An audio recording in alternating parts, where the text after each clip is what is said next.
Hi welcome back to my channel. ఈ రోజు కథ గుప్పెడంత మనసు ఒకటో భాగాన్ని వినేద్దాం.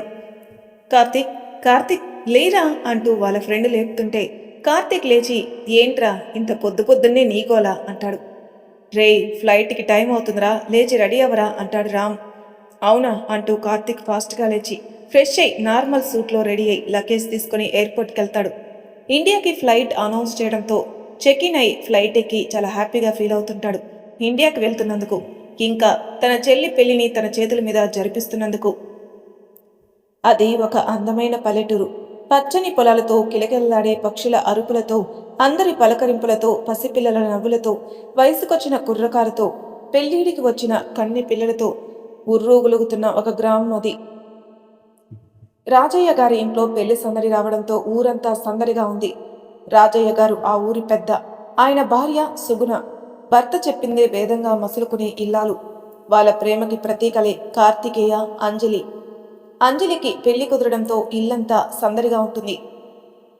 ఇంట్లో వాళ్ళంతా కార్తిక్ రాక కోసం వెయ్యి కన్నులతో ఎదురు చూస్తుంటారు. ఇక్కడ ఆఫీస్లో వర్క్ చేస్తున్న ఆరుకి కాల్ రావడంతో లిఫ్ట్ చేస్తుంది. ఫోన్లో చెప్పింది విని ఇంకో 2 డేస్లో వస్తాను అని కాల్ కట్ చేస్తుంది. అప్పుడే మేనేజర్ వచ్చి అమ్మ అరుంధతి అంటారు. ఆయన వైపు చూస్తుంది. ఈ ఫైల్ చూడమ్మా అని వెళ్ళిపోతారు. అరుంధతి ఆ ఫైల్ చెక్ చేసి మూర్తిగారు అంటే మేనేజర్ ఆయన క్యాబిన్కి వెళ్ళి ఆయనకి సబ్మిట్ చేసి చాలా నెమ్మదిగా ప్రశాంతంగా సార్ నేను రేపు ఇండియాకి వెళ్తున్నాను, ఆఫీస్కి ఒక 2 వీక్స్ రాను అంటుంది. ఆయన నీకు తెలియంది ఏముంది, నేనెవరికైనా పర్మిషన్ ఇవ్వగలను కానీ నీకు పర్మిషన్ ఇవ్వలేను కదా అంటారు. అర్థమైంది సార్, ఎండి గారు ఎక్కడా అంటుంది. నీకోసం 1000 కళతో ఎదురు చూస్తూ ఆయన రూమ్ డోర్ ఎప్పుడు ఓపెన్ చేసే ఉంచుతారు కదా అంటాడు. అరుంధతి చురుగ్గా ఒక్క చూపు చూసి అక్కడి నుంచి ఎండి దగ్గరికి వెళ్ళింది. ఆ కంపెనీ ఎండి దేవ్. అతను మీటింగ్లో ఉంటాడు. అరుంధతి అతని కోసం అతను ఉండి బ్లాక్కి వెళ్తుంది. సీసీ ఫుటేజ్లో అరుంధతి వెయిట్ చేస్తుండడం చూసి ఆ మీటింగ్ని క్యాన్సిల్ చేసి అరుంధతిని తన పర్సనల్ రూమ్కి రమ్మని పిఏకి చెప్పి ఆ ఫుటేజ్ వైపే చూస్తూ ఏ వందం నీది, ఆ కళ్ళు, ఆ పెదవులు, అబ్బా ఆ స్ట్రక్చర్కి జీన్స్ టాప్స్ వేసి నన్ను ఇంకా రెచ్చగొడుతున్నావు అనుకుంటూ తను తన పర్సనల్ రూమ్కి వెళ్ళిపోతాడు. దేవ్ పిఏ మనీ వచ్చి అరుంధతికి చెప్పగానే మనసులో 100 తిట్టుకుని దేవ్ రూమ్కి వెళ్ళి సార్ అంటుంది. దేవ్ ముందుకు వస్తూ అరు నీకెన్నిసార్లు చెప్పాను నన్ను సార్ అనొద్దని అంటూ వచ్చి తన భుజంపై చేతులు వేసి రుద్దుతూ ఉంటాడు. అరుంధతి మనసులో కంపరంగా ఫీల్ అయి బయటికి ఏ ఎక్స్ప్రెషన్ లేకుండా అతనికి దూరం జరిగి నేను ఇండియా వెళ్ళాలి అంటుంది. దేవ్ ఎందుకు స్వీటీ అంటాడు. నాకంటూ కొన్ని ఉంటాయి, నాకు 2 వీక్స్ హాలిడేస్ కావాలి అంటుంది అరుంధతి. దేవ్ కోపంలో కూడా నువ్వు చాలా ముద్దుగా ఉంటావు అని అంటూ తన బుగ్గ టచ్ చేయబోతుంటే చాలా కోపంగా చూస్తుంది.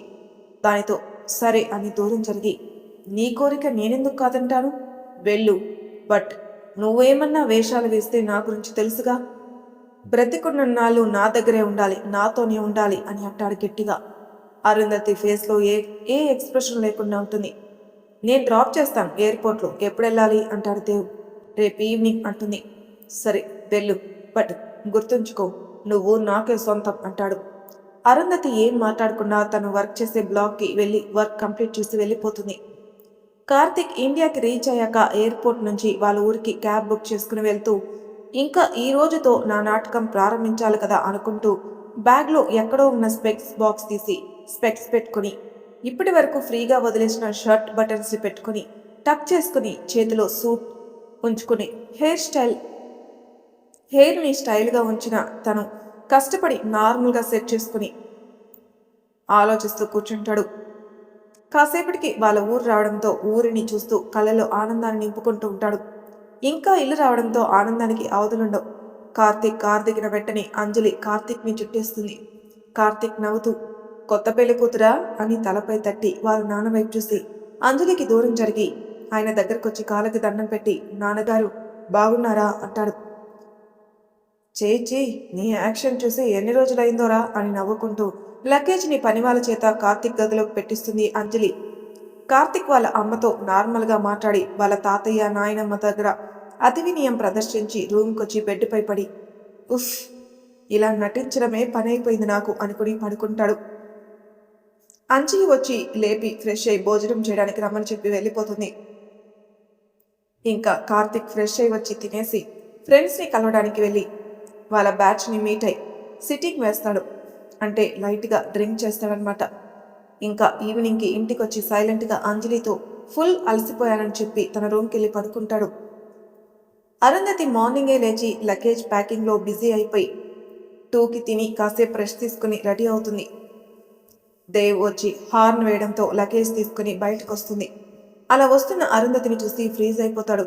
Red colour top with blue jeans వేసుకుని మెడలో స్కార్ఫ్ ఉంచుకుని లీవ్ చేసిన హెయిర్తో గాగుల్స్ పెట్టుకుని వస్తుంటే దేవ్ మతిపోయింది. అలానే చూస్తుంటే అరుంధతి గాగుల్స్ తీసి టాప్కి పెట్టుకుని సార్ వెళ్దామా అంటుంది. దేవ్ తేరుకొని హా ఎక్కువ అంటాడు. ఎయిర్పోర్ట్కి రీచ్ అయ్యాక దేవ్కి పని ఉండడంతో జాగ్రత్తగా మళ్ళీ రా, పిచ్చి పిచ్చి వేషాలు వేయకు, అయినా నువ్వు వేయలేవులే, నీ జుట్టు నా చేతిలో ఉందిగా అని కన్నింగా నవ్వుతుంటే అరుంధతి తలోపుతుంది. ఇంకా దేవ్ వెళ్ళిపోతాడు. అరుంధతి ఫ్లైట్ 1 అవర్ లేట్ అనడంతో ఎయిర్పోర్ట్లో కూర్చొని ఆలోచిస్తూ ఇన్నాళ్ళు జరిగినవి మెదలగా వచ్చే కన్నీళ్ళని ఆపేసి కన్నయ్య నువ్వే దారి చూపించు అనుకుంటుంటే ఫ్లైట్ అనౌన్స్మెంట్ ఇవ్వడంతో వెళ్ళి ఫ్లైట్ ఎక్కుతుంది. కార్తిక్ ఎలాగో అలారం సెట్ చేసుకోవడంతో మార్నింగ్ 5 గంటలకి లేస్తాడు. లేచాక జాగింగ్కి వెళ్ళి ఊరు మొత్తం చుట్టి 6 గంటలకు వస్తాడు. అంజలి మార్నింగే లేచి కార్తిక్ కోసం ఎదురు చూస్తుంది. కార్తిక్ జాగింగ్ నుంచి వచ్చి అలసిపోయి సోఫాలో కూర్చుంటాడు. కార్తిక్ వేసుకున్న టీషర్ట్ ఫుల్ చెమటతో తడిచి ఒంటికి అతుక్కుపోతుంటే ఇంట్లో పనిచేసే పనిపిల్ల కార్తిక్ని అలానే చూస్తుంటుంది. అయ్యో, మన కార్తిక్ గురించి చెప్పలేదు కదా, ఫస్ట్ క్వాలిటీస్ వర్ణించి నెక్స్ట్ తన గురించి వర్ణిస్తాను.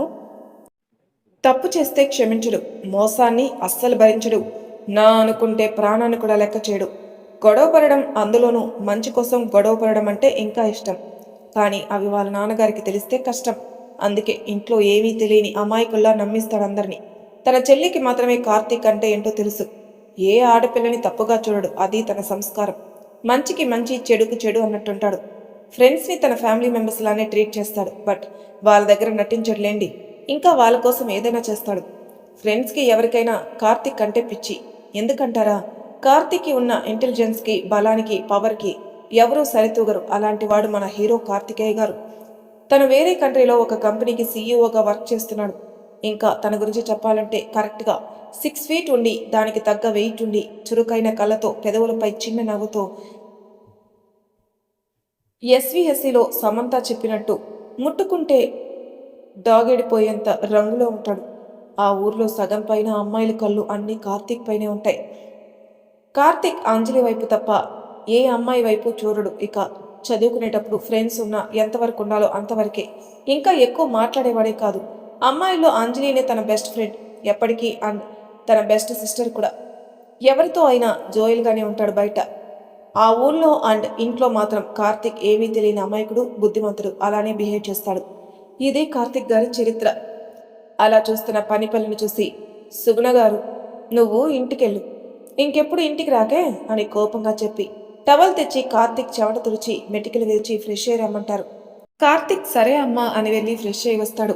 కార్తీక్ బాక్ చేస్తూ ఉంటే అంజలి వచ్చి అన్నయ్య అన్నయ్య అంటూ అరుస్తుంది. ఇక్కడే ఉన్నాను చెప్పు అంటాడు. రే, నా ఫ్రెండ్ వస్తుంది, నువ్వు వెళ్ళి తీసుకొని రా తనని అంటుంది. కార్తీక్ బయటకు వస్తూ ఏంటి, నీ ఫ్రెండ్ని నేను తీసుకురావాలా? అయినా పెళ్లికి ఇంకో వారం టైం ఉంది, ఇంత తొందరగా ఆ అమ్మాయి నీ పెళ్లికి రావటం అవసరమా అంటాడు. రే, తను నా బెస్ట్ ఫ్రెండ్, ఇంకోటి తను ఎక్కడ ఉంటే అక్కడ అందరూ నవ్వుతూనే ఉంటారు. కార్తీక్ తల తుడుచుకుంటూ ఏ, నీ ఫ్రెండ్ ఫేస్లో ఏమన్నా జోకర్లు ఆడుతుంటాయా అంటాడు. అంజలి కార్తీక్ నెత్తిపై ఒకటి వేసి రే, అలా మాట్లాడుకు అని, తన అందరితో బాగా మాట్లాడుతుందిరా, తన మన అనే తేడా ఉండదు, అంతా నా వాళ్ళే అనుకుంటుంది, అది వచ్చిందని చెప్తే చాలు, ఎంత పని ఉన్నా నా ఫ్రెండ్స్ అందరూ వచ్చి ఇక్కడే వాళ్తారు తెలుసా అంటుంది. అబ్బా, అంత ఎత్తేయకే తరణి అంటాడు కార్తీక్. నేనే కాదు, నాన్న కూడా ఎత్తేస్తాడు తరణి అంటుంది అంజలి. కార్తీక్ కాత షాకుగా నిజమా అంటాడు. అవునరా, నాన్నకి తనంటే చాలా ఇష్టం, నాన్నే ఫోన్ చేసి రమ్మన్నారు తరణి అంటుంది అంజలి. కార్తీక్ డ్రెస్ సరి చేసుకుని హెయిర్ సరి చేసుకుంటూ నన్నే ఎందుకు పంపుతున్నావు అంజు, డ్రైవర్ని పంపించచ్చు కదా అంటాడు. డ్రైవర్ని నువ్వు డ్రైవర్లానే చూస్తాం, కానీ అది మాత్రం అలా డ్రైవర్లా చూడకుండా అన్న అనో లేక బాబాయ్ అనో వరుస కల్పిస్తుంది. ఇక నెక్స్ట్ డే నుంచి వాళ్ళు దాని ఫ్యాన్స్ అయిపోయి దానితోనే తిరుగుతారు అని నవ్వుతూ, పని వాళ్ళను కూడా తన వాళ్ళని చూస్తుందిరా. అలా ఉండడం వల్ల వాళ్ళ అమ్మ నేర్పించిందిరా తనకి. తన పక్కన వాళ్ళ అమ్మ లేకపోయినా తను మాత్రం వాళ్ళ అమ్మ చెప్పినట్టే ఉంటుందిరా అని ఎమోషనల్గా చెప్తుంది. కార్తిక్ ఇంట్రెస్టింగ్ అని తను అక్కడెక్కడో ఉంటే నీకు నాన్నకి ఎలా తెలిసే అంటాడు. రే, మేమిద్దరం గ్రాడ్యుయేషన్ కలిసి కంప్లీట్ చేశాంరా. తను ఉండేది ఆ కంట్రీలోనే, బట్ తెలుగు వాళ్ళే. ఇంకా తనకి ఇండియాలో చదవాలని, సో స్టడీస్ కోసం వచ్చిందిరా. ఇప్పుడు అక్కడే ఉండి జాబ్ చేస్తుంది. తనకి అమ్మ లేదు, అంతకు మించి ఎక్కువ తెలియదు ఫ్యామిలీ గురించి అంటుంది. సరే, తను మంచిది అంటున్నావు అని వెళ్తున్నాను, అంతేకాదు నీ కోసం నాన్న కోసం వెళ్ళి తీసుకొని వస్తాను అంటూ వెళ్తూ, ఇంతసేపు తను తను అన్నావు కానీ నేం చెప్పలేదే, తన పేరేంటి అంటాడు కార్తీక్. అంజలి నవ్వుతూ కార్తీక్ దగ్గరకొచ్చి అరుంధతి అంటుంది. కార్తీక్, అరుంధతినా? మంచి పేరే. ఇంకా తాను మంచిదైతే అప్పుడు నేను కూడా మీ అరుంధతిని పొగుడుతానే అంటూ వెళ్ళిపోతాడు. వెళ్ళి కారు తీస్తూ అరుంధతి పేరు చాలా చక్కగా ఉంది, తనెలా ఉంటుందో అనుకుంటూ ఉంటాడు. అంజలి పరిగెత్తుకుంటూ వచ్చి, అన్నయ్య కారొద్దు, నీ బైక్ తీసుకుని వెళ్ళు అంటుంది. కార్తీక్ షాక్ అయి, అంజు, నా బైక్ మీద ఎవరో అమ్మాయిని ఎలా తీసుకొస్తాను రా? నో అంటాడు. అన్నయ్య చెప్పేది విను, బైక్ తీసుకుని వెళ్ళు ప్లీజ్ రా అంటుంది అంజలి. అప్పుడే రాజయ్య గారు వస్తూ, అంజు ఏమైంది తల్లి అంటారు. అంజలి ఆయనతో, నాన్న అరు వస్తుంది, అన్నయ్యని తీసుకురమ్మని చెప్తున్నాను కానీ అంటారు. నాన్నగారు, నా బైక్ పై ఆ అమ్మాయిని తీసుకొని రమ్మని మీ కూతురే చెప్తుంది, అసలు అలా ఎలా? అంతేకాక ఊళ్ళో వాళ్ళు ఏమనుకుంటారు అంటాడు కార్తీక్. రాజయ్య గారు కార్తీక్తో, నువ్వు నీ బైక్ పైనే తనని తీసుకొని వస్తున్నావు, ఎవరు ఏమనుకోరు, నీ గురించి తెలిసి ఎవరు అలా మాట్లాడుకోరు. ఇంకా అరుంధతి గురించి తెలిస్తే తనకి చెయ్యెత్తి దండం పెట్టేస్తారు ఊళ్ళో వాళ్ళు, కావున నువ్వు బైక్ తీసుకుని వెళ్ళు అంటారు. కార్తీక్, కానీ నాన్నగారు, నా బైక్ పై అమ్మ చెల్లి తప్ప ఏ అమ్మాయిని నేను ఎక్కించుకోనని మీకు తెలుసుగా అని తలదించుకొని అంటాడు. రాజయ్య గారు కార్తీక్ బైక్ తీసుకుని వెళ్ళి తీసుకొనిరా అని చెప్పేసి వెళ్ళిపోతారు. ఆయన వెళ్ళిపోయాక అంజలి, అయ్యిందా నీకు బాగా, ఇక వెళ్ళు అంటుంది. కార్తీక్ కోపంగా, నీ ఫ్రెండ్ కారులో పట్టదా, బైక్ తీసుకుని వెళ్ళమంటున్నారు అంటాడు. అంజలి నెత్తిపై ఒక్కటిచ్చి, అన్నయ్య దాని గురించి అలా మాట్లాడుకు, అది ప్రకృతి పిచ్చిది, సో బైక్ అయితే అది ఎక్కడ ఆపమని అంటే నువ్వు అక్కడ ఆపొచ్చరా అంటుంది. కార్తీక్ ఇంకా కోపంగా, నన్ను తనకి డ్రైవర్ని చేసేసావుగా అంటాడు. నా అన్నయ్య, నేను ఎప్పుడూ తక్కువ చేయను, అలాగే నాకు నువ్వంటే ఎంత ఇష్టమో అదన్నా కూడా అంతే ఇష్టం, సో వెళ్ళి తీసుకొనిరా అంటుంది అంజలి. తప్పుతుందా అని వెళ్తుంటే అంజలి, అన్నయ్య అంటుంది. కార్తీక్ ఆగి, ఏంటి అంటాడు. తన ఫోన్ నుంచి కార్తీక్ వాట్సాప్కి నెంబర్ పంపి, నీ వాట్సాప్కి నెంబర్ వచ్చిందిరా, అదే తన నెంబర్, నువ్వు అక్కడికి వెళ్ళాక కాల్ చేయి తనకి, నేను ముందే ఫోన్ చేసి చెప్తానులే అంటుంది. కార్తీక్, సరే తల్లి.